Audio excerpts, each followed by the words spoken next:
E se o mundo fosse perfeitamente estável, livre de dor, livre de conflitos e também livre da liberdade? Este é o mundo imaginado por Huxley, em Admirável Mundo Novo, livro publicado em 1932, E agora vão 15 fatos sobre esse livro. que, embora publicado em 1932, continuam extremamente atuais. Primeiro fato: o Estado controla a sociedade. Como é visto no livro, a sociedade é organizada desde o útero, tanto que um único óvulo é capaz de produzir 96 clones idênticos, ou seja, eles são programados para fazer as mesmas coisas. Da mesma forma, pode ser analisado hoje em dia. Nós somos programados para, pelo menos ser certo, estudar, trabalhar e trabalhar a favor do Estado, ou seja, nós somos controlados por isso. Se a gente não faz, a gente não tem troca. Oi pessoal, meu nome é Liliane e eu vou falar sobre o segundo ponto sobre o livro. E o segundo ponto é que a divisão de caixas ela é biológica e pré-determinada. Cada pessoa já é meio que fabricado para que possa ter o seu lugar na divisão social. E desde a sua força, desde a sua inteligência, também a sua altura, tudo isso já é determinado pela engenharia para que essas pessoas não venham a resistir para a hierarquia. E a biologia é realmente como uma ferramenta. Fato 3. As crianças estão expostas à doutrinação. No capítulo 2, ele fala que elas repetem enquanto dormem 100 vezes a mesma coisa durante 3 a 4 noites por semana.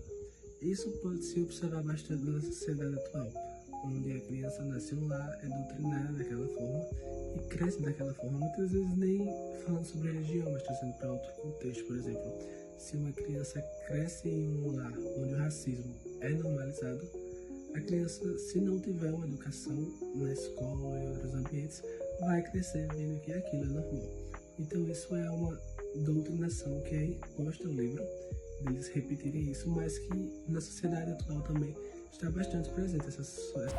Agora vamos para o quarto ponto, e nesse quarto ponto a gente vai abordar que o condicionamento ele é tão profundo que a revolta é quase que impossível. Mesmo aquelas pessoas que estão conscientes, né, de alguma forma, elas não conseguem nem imaginar o fora do sistema. O controle ele é tão eficaz que nem a ideia de resistência sobrevive. Fato 5. O uso da soma como uma forma de refúgio emocional. Bom, o livro fala que a soma é uma droga que não tem efeito colateral. 1 grama resolve até 10 centímetros. E eu assimilei muito isso à nossa sociedade atualmente. Às vezes quando a gente se sente mal, a gente vai lá, toma um remédio sem prescrição. E até mesmo as nossas redes sociais, que são usadas como uma forma de preencher o vazio. Então, uma sociedade que busca soluções rasas para problemas profundos. E daí eu associei muito isso à nossa sociedade, que às vezes a gente, ao invés de buscar o que realmente é necessário para aquilo, a gente às vezes fica navegando nas redes sociais como se aquilo fosse preencher o nosso vazio. Agora eu vou falar sobre o sexto ponto. E o sexto ponto é que a religião tradicional ela foi substituída por Ford. E bom, a religião tradicional ela foi meio que reprogramada. Deus foi substituído por Ford. O Ford ele é o ícone do capitalismo, da produção em massa. Então, não há mais espaço para a transcendência e apenas para a eficiência. Fato 7. Bernard Marx. Voltando um pouquinho no livro, eu achei interessante falar sobre ele, porque ele é um personagem que ele é alfa, ou seja, ele tá na elite, ele tem tudo para ser igual aos outros. Porém, ele escolhe ser diferente, ele se sente deslocado ali. Como o próprio livro fala, ele prefere ficar só e pensar. E bom, assemelhando isso com a nossa vida moderna, eu percebi que representa muito aquelas pessoas que têm tudo, mas veem que ter tudo às vezes não é suficiente. Às vezes existe aquele vazio que de certa forma precisa ser preenchido. Então, para mim, Bernard ele representou isso, de que não adianta você ter tudo, tentar ser igual e você querer viver algo que você realmente não vive. Então, pra mim, ele é esse personagem e eu gostei muito dele. Por isso que eu achei interessante ressaltar. Bom, pessoal, agora a gente vai pro 8º ponto. E nesse 8º ponto a gente vai falar o quanto a morte ela é tratada com indiferença e dessensibilização. Meio que a morte ela não tem um valor simbólico no livro. E é apenas o fim do consumo. As crianças elas assistem à morte para que elas não venham a desenvolver a empatia. Então a gente vê como o livro ele é realmente uma distopia, né? É algo assim, fora do normal, do que a gente vive, né? No mundo real. Fato 9. A arte é suprimida como uma forma de controle do Estado. Bom, eles falam que teve que escolher entre a felicidade e o que as pessoas chamavam de arte. Porque a arte ela gera emoção e, de certa forma, leva a pessoa a pensar. E daí, quando a pessoa pensa demais no que a pessoa leu ali, a pessoa acaba gerando dúvidas, criando um conflito de ideias, vamos falar assim. E eu percebo muito isso na nossa sociedade atual, onde obras grandiosas, obras históricas são consideradas chatas e estão sendo substituídas por coisas mais rápidas, como por exemplo, vídeos curtos do TikTok de 30 segundos. As músicas atualmente são mais repetitivas e de certa forma mais curtas, então o que tem de valor, a profundidade da arte, é deixada para trás em troca de coisas rasas, de coisas rápidas. Eu associei muito a isso. Bom, gente, agora eu vou falar sobre o 10º ponto.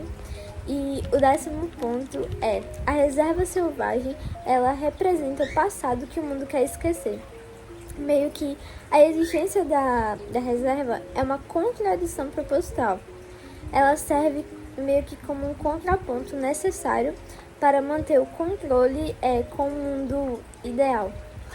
É como se fosse um museu vivo do que a humanidade superou ou negou.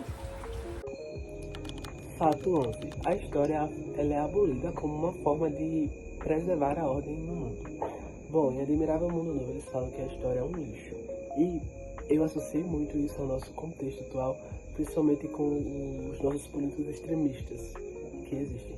Porque eles acreditam que quanto mais a pessoa estuda, obviamente eles acreditam que isso é um fato, quanto mais a pessoa estuda, mais a pessoa vai entender e se rebelar contra o sistema que a gente vive. Então, eu acredito, na minha visão de Admirável Mundo, tem toda essa perspectiva também, de tipo, quanto mais você souber, mais você vai se virar contra aquilo.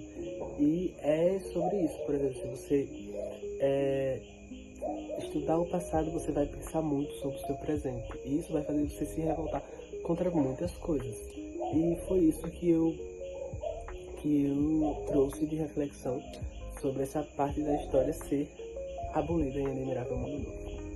Oi, pessoal! Agora a gente vai falar sobre o 12º ponto. E o Mustafa Mundi, ele representa o poder do Estado e a escolha consciente pela estabilidade. Meio que ele conhece a verdade, ele lê os clássicos, ele entende a alma humana, mas ele acredita que a ordem vale mais do que a beleza ou a liberdade. E ele é meio que o guardião de uma mentira funcional. O conflito de John.